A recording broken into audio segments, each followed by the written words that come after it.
Во второй половине XIX века ингуши, как и, впрочем, другие народы Северного Кавказа, стали переезжать в Турцию и другие страны Ближнего Востока. Мы уже рассказывали про семьи ингушей-мухаджиров в прошлых выпусках программы «Турецкий берег». Сегодня мы поделимся с вами новой историей. Еще одной ингушской семьи, которая также покинула свою историческую родину и переселилась на территорию Османской империи. Это Райхан Джамполат, ингушская фамилия Дзауров, и он из степа Салкхой. Прожив большую часть жизни в Ирландии, он наконец-то вернулся в Турцию. Я вернулся в Турцию примерно 12 лет назад. До этого прожил в Дублине 37 лет. Был женат на ирландке, и у нас дочка и сын. Здесь, в Турции, вместе с двоюродным братом сами мы занимаемся силиконовой продукцией, которая используется в автомобилях и в пластиковых окнах, а также и текстилем. Все хорошо, меня все устраивает. Я всем доволен. Не знаю, как далеко я могу зайти. Сейчас мне 67 лет, и я все еще не на пенсии и не собираюсь. Как по мне, так у человека должна быть причина, чтобы было желание просыпаться по утрам. История переезда семьи Райхана в Османскую Турцию начинается в конце XIX века. В то сложное время перед семьей нашего героя стоял выбор – остаться или уехать в другую страну. Не все поддержали эту идею, но решение было принято.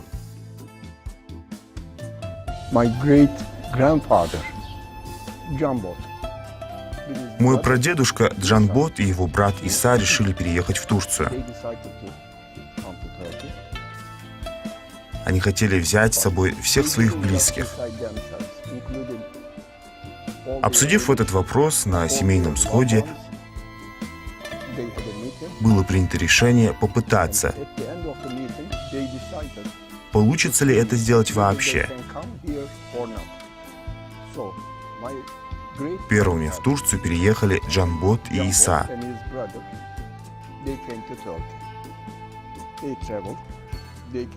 В то время правящим султаном был Абдулхамид.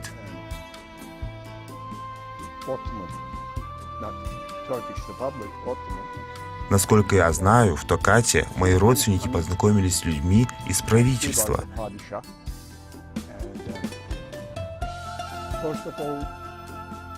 Тогда и было принято решение перебраться в Стамбул.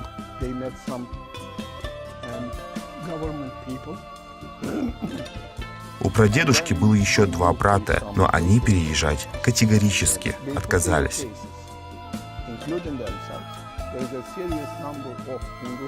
Как и некоторые другие родственники.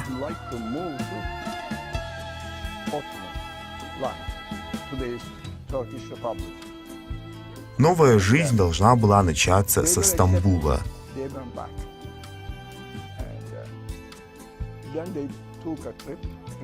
Так как надо было получить разрешение у султана на нахождение в стране.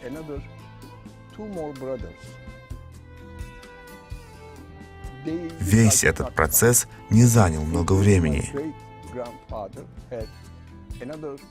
Им было предложено остановиться в Стамбуле.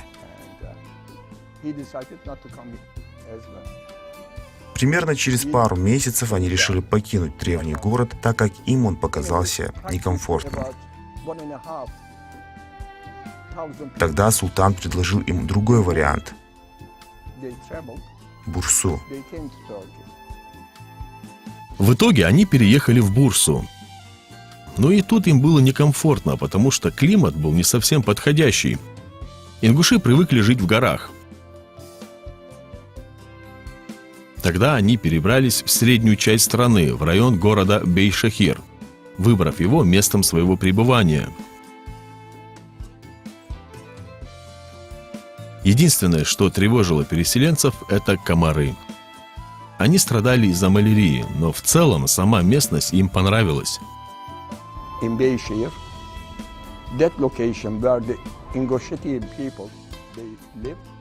Со временем и другие семьи мухаджиров стали приезжать в Бейшахир. Когда я был ребенком, в городе было 300 ингушских домов, и все мы были одной семьей. Я мог постучаться в любую дверь и знал, что там меня хорошо встретят, вне зависимости от времени суток. Они все были для меня как братья и сестры. Так нас воспитывали. У моего прадедушки Джамбота было 8 детей, 4 мальчика и 4 девочки.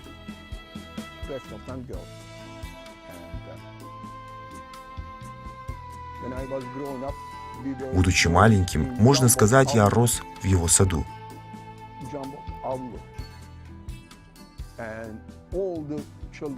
Да, там было очень много детей. Каждый дядя и каждая тетя, или как я их называл, дядьси, были и моими близкими. Каждый воти был и моим воти. Так я и рос. У меня было прекрасное детство. Увы, ингушская самобытность забывалась, но мы старались помнить наши ценности. Первое, чему нас учили — уважение. В жизнь Байшахири в районе Хамидия была особенной. Все из-за султана Абдулхамида. В его честь и назвали это место.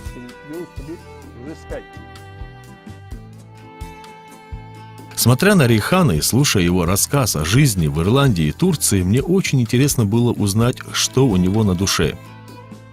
Ведь родиться и прожить целую жизнь вдали от родины может легко наложить определенный отпечаток на сознание человека. И я решил спросить прямо: кем ты себя больше чувствуешь? Турком или ингушом? I'm 100% English to start with. Number one. Я на 100% ингуш. It means somebody who refuses his origin Тот, кто отрицает свои корни, отрицает свою сущность. and degenerate. Это значит, что у человека нет прошлого. Very bad. It means that you have not. Вы становитесь никем. You are just nothing. Да, я в каком-то смысле турок, If the question put to me first, но прежде всего я ингуш. proud of it. И я горжусь этим. They do know it well. My Irish son, my Irish daughter, my Turkish. Мои дети знают многое об ингушских традициях. It means if I walk into the room, everyone gets up. Когда я вхожу в комнату, все встают. Into a room where Salman's А если я в комнате и заходят старшие родственники, то и я встаю. if I see him on the road, he is coming, Если увижу их где-то в городе, я не уйду, I'll wait. Pass by а подойду и поинтересуюсь, certain tradition нужна ли им какая-нибудь помощь. because Некоторые наши традиции никогда не изменятся. so my children as well. Так меня воспитали, Very good. и так я воспитываю всех своих детей. English tradition. Это было не только трудным временем для наших земляков, но и для самой Турции, которая переживала не лучшие времена своей истории. Во второй половине XIX века Османская империя ослабевала.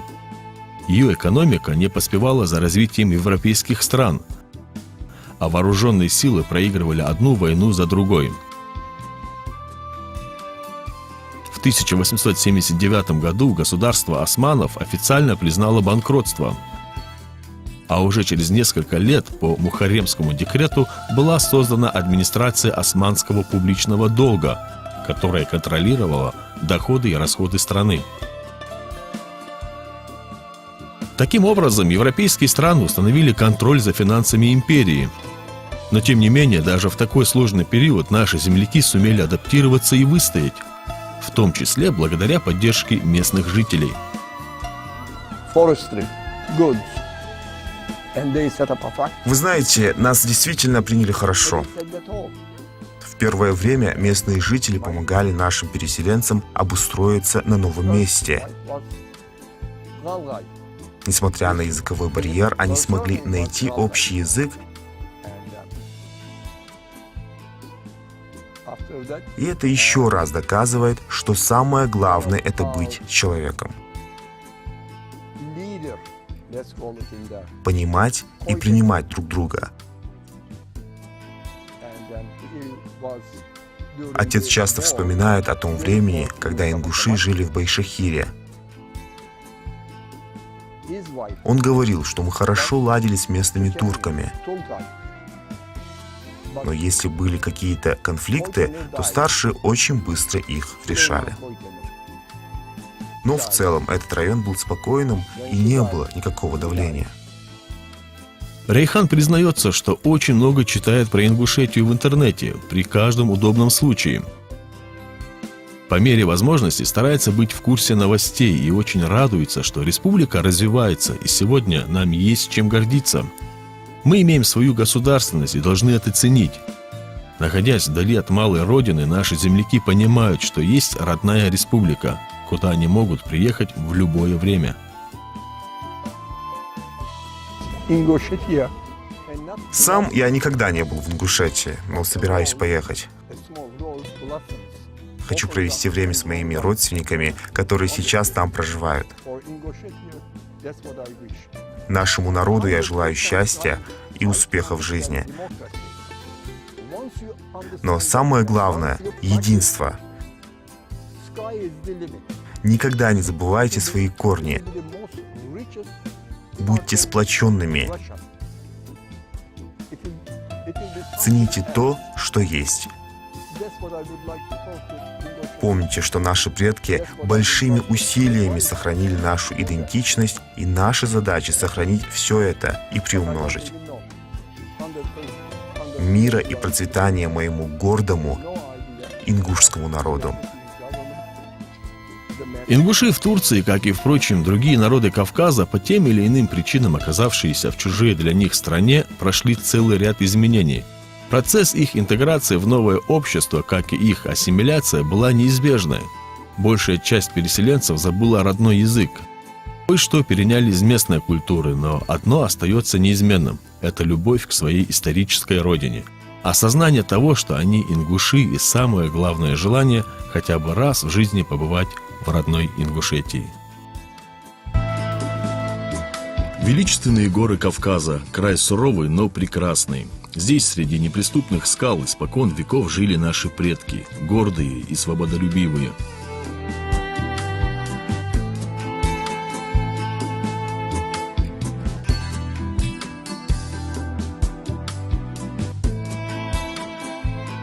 В середине XIX века ингуши, как и другие народы Кавказа, начали переселяться в Османскую империю. Тяжелые условия переезда, голод и болезни. Многие не выдерживали этого испытания, но те, кто добрался до Турции, были полны надежды на новую жизнь. Сегодня мы познакомимся с одним из потомков первых переселенцев, человеком, чья история служит ярким свидетельством стойкости человеческого духа и жажды знаний.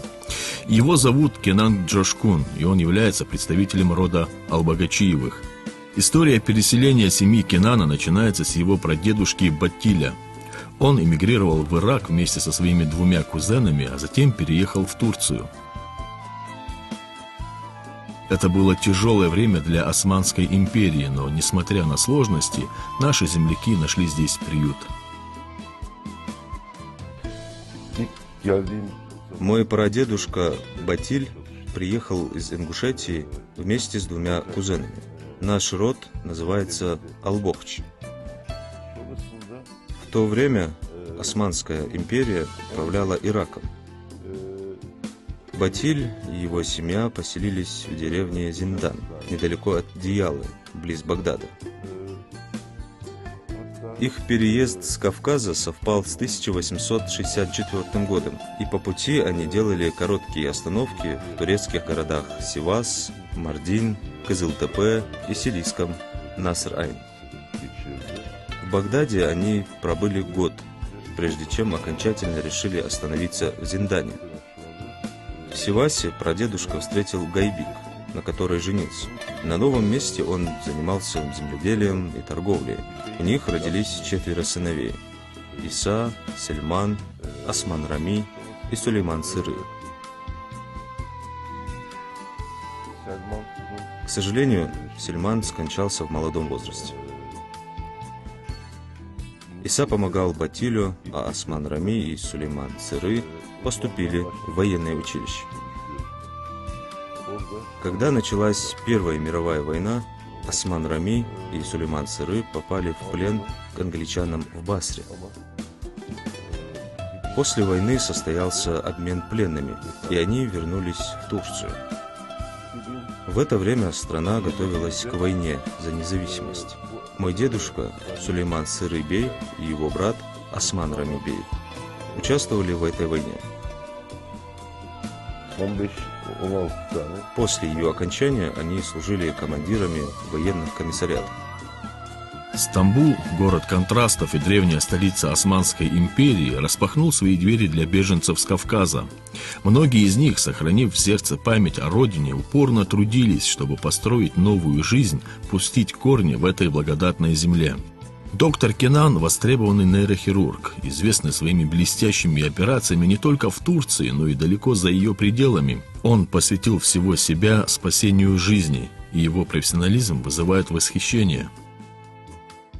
С Кенаном Джошкуном мы знакомы уже около 30 лет, но более близко сотрудничаем и общаемся последние 10 лет. Он окончил один из лучших институтов Турции по нейрохирургии и долгое время работал в государственной больнице в Стамбуле, где подготовил множество специалистов в этой области. Он активно занимался преподаванием. Это один из врачей, которому мы можем с уверенностью доверить любого пациента. Кенан проводит операции на головном мозге и принимает пациентов не только из Турции, но и со всего мира.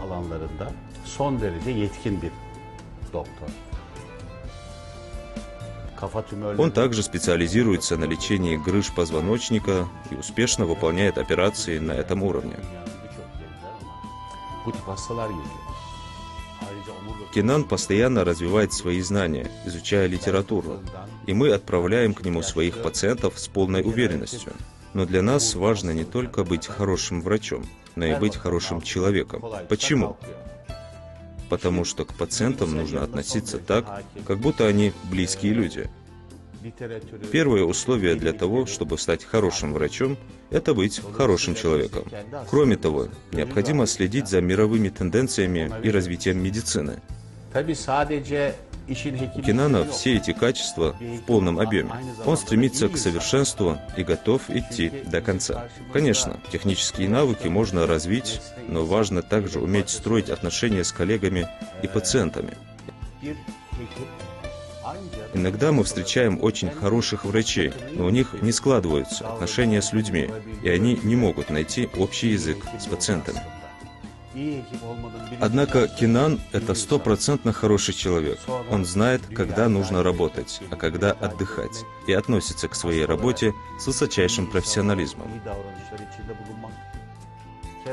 Он не гонится за материальными ценностями, а делает свою работу с душой и по призванию. Доктор Керим Кенан Джошкун родился в 1963 году. Начальное и среднее образование он получил в Анкаре. В 1984 году поступил на медицинский факультет университета в Анкаре и в 1990 году начал специализацию в области нейрохирургии. После этого он переехал в Стамбул и начал работать в государственной больнице Гёзтепе. В 2010 году Кенан перешел в частный сектор и начал работать в больнице Сема, где очень быстро завоевал репутацию высококвалифицированного специалиста. Его начали приглашать в медицинские центры Европы и Центральной Азии. В 2021 году начал работать нейрохирургом в больнице Медикана и в настоящее время является главным врачом этой больницы. Медикана Чамлыджа – это крупная сеть медучреждений, которая включает 16 больниц по всей Турции. Также имеется офис в Грузии, в городе Тбилиси, а в планах предоставления услуг в Боснии и Герцеговине и Великобритании. Именно его профессиональная деятельность однажды свела его с известным ингушским боксером, участником Олимпийских игр Исламом Тимурзиевым. Когда я работал в больнице Сима, я провел операцию Исламу Тимурзиеву. Ему был поставлен диагноз опухоли мозга. Он был прооперирован в Москве, но болезнь не отступала, и его состояние ухудшалось с каждым днем. Никто не хотел брать его на операцию. Когда я узнал об этой ситуации, я решился и взял его к себе на лечение. Мы провели операцию, и после нее он прожил еще 2 года, но, к сожалению, скончался в 2015 году. Несмотря на свою занятость, Кенан активно помогает нашим землякам, прибывающим из Ингушетии, особенно в медицинских вопросах. Он также занимается общественной деятельностью. Вместе с другими переселенцами они создали ингушскую диаспору Турции. Первым руководителем диаспоры был Неджет Джамполат из рода Дзауровых. А затем Кенан Джошкун возглавил организацию.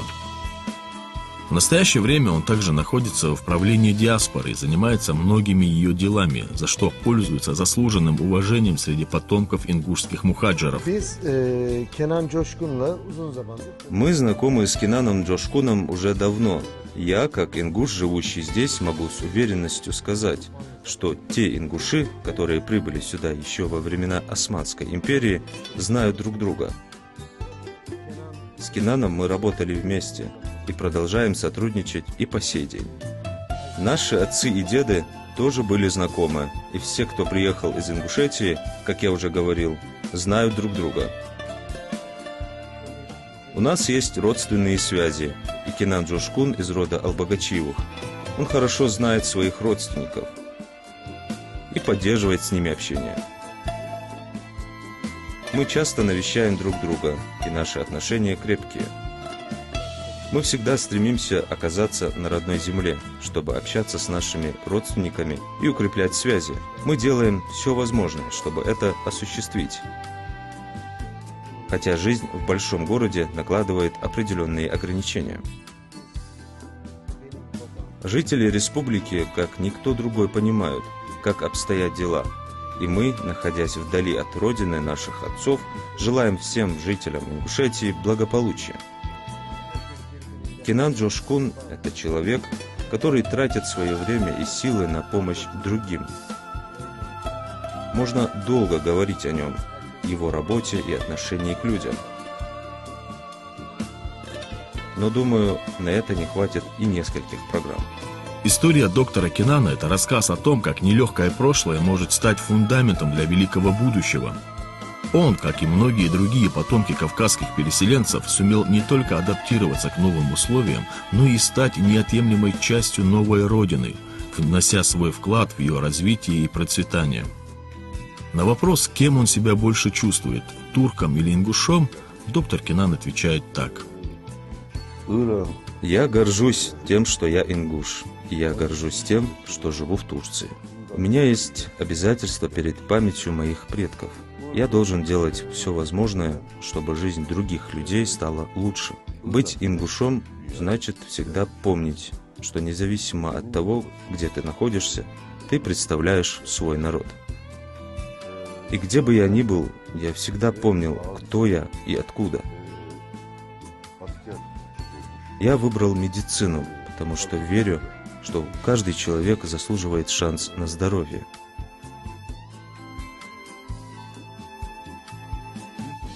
Где бы мы ни находились, наши корни остаются там, в горах, где родились наши предки.